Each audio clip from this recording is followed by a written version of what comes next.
السلام علیکم students, mystical studies میں خوش آمدید۔ آج ہم ریاضی کی تاریخ میں مسلمان ریاضی دانوں کی خدمات پر روشنی ڈالیں گے۔ ان ریاضی دانوں میں سب سے پہلے اور سب سے نمایاں شخصیت محمد بن موسیٰ الخوارزمی ہے۔ محمد بن موسیٰ الخوارزمی، جسے عام طور پر الخوارزمی کے نام سے جانا جاتا ہے، 780 میں پیدا ہوئے اور وہ اسلامی ریاضی سائنسدانوں میں سب سے نمایاں تھے۔ الخوارزمی اسلامی سنہری دور میں سب سے زیادہ قابل ذکر اسلامی ریاضی سائنسدان تھے۔ الجبرا کی بنیاد الخوارزمی نے رکھی، جس نے اسے 9ویں صدی کے اوائل میں دریافت کیا۔ الجبرا کا لفظ اسلامی لفظ الجبر سے ماخوذ ہے، جس کا لفظی ترجمہ ٹوٹے ہوئے حصوں کا دوبارہ ملاپ ہے۔ اس نے جو کتاب لکھی اس میں وہ 100 سے زیادہ چکور مساوات کو وضاحت کے ساتھ حل کرتا ہے۔ الخوارزمی نے اپنی بحث کو پہلی اور دوسری مساوات تک محدود رکھا۔ وہ اس شخص کے طور پر بھی جانا جاتا ہے جس نے مغربی دنیا کو اشاریہ کے عددی نظام سے متعارف کرایا، جو آج کل سب سے زیادہ استعمال ہونے والا نمبر سسٹم ہے۔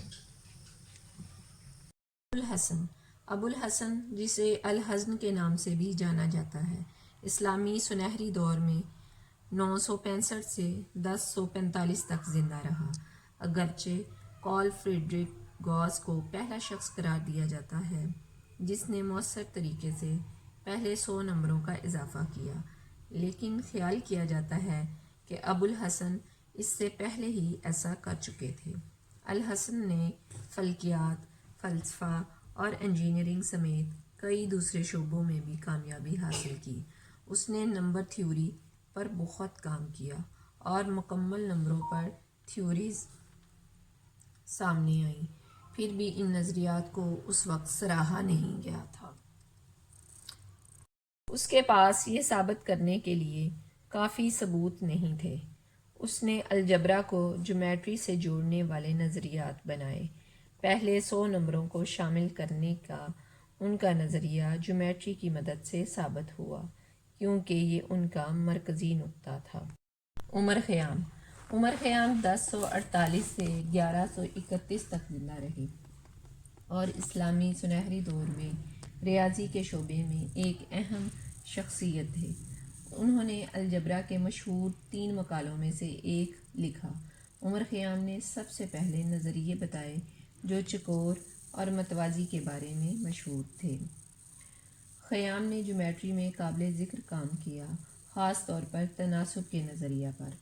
عمر خیام ایک سائنسدان کے طور پر زیادہ مشہور ہیں۔ ابراہیم ابن سنان اسلامی سنہری دور کے دوران 908 سے 946 تک زندہ رہے اور پوری سلطنت میں مشہور تھے۔ وہ بغداد کے عظیم شہر میں ترقی کی منازل طے کرتے رہے۔ انہوں نے متعدد مثلثی شناختیں تلاش کیں اور حلقوں میں مماس کے بارے میں معلوم کرنے میں نمایاں کردار ادا کیا۔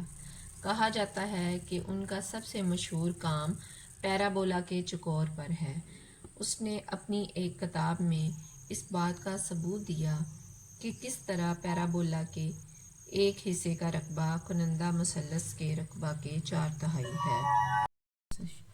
شرف الدین 1135 سے 1213 تک زندہ رہے۔ انہوں نے اپنا زیادہ تر کام الجبرا اور فلکیات کے لیے وقف کیا۔ اس نے الخوارزمی اور عمر خیام جیسے ریاضی دانوں سے الجبرا کے آئیڈیا پر مزید کام کیا۔ شرف الدین نے اپنے زیادہ سے زیادہ کام کو الجبرا اور ستراشی میں وقف کیا۔ انہوں نے ریاضی کے باشندوں جیسے الخوارزمی اور عمر خیام کے بارے میں مزید کہا۔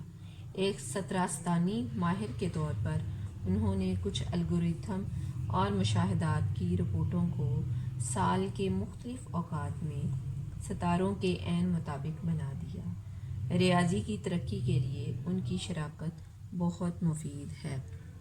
اسٹوڈینٹس، اگر آپ کو یہ معلوماتی ویڈیو پسند آئی ہے تو اس کو لائک کریں، اپنے دوستوں کے ساتھ شیئر کریں، اور اگر آپ ہمارے چینل پر نئے ہیں تو اس چینل کو سبسکرائب کریں۔ اگلی ویڈیو تک اجازت دیں. اللہ حافظ.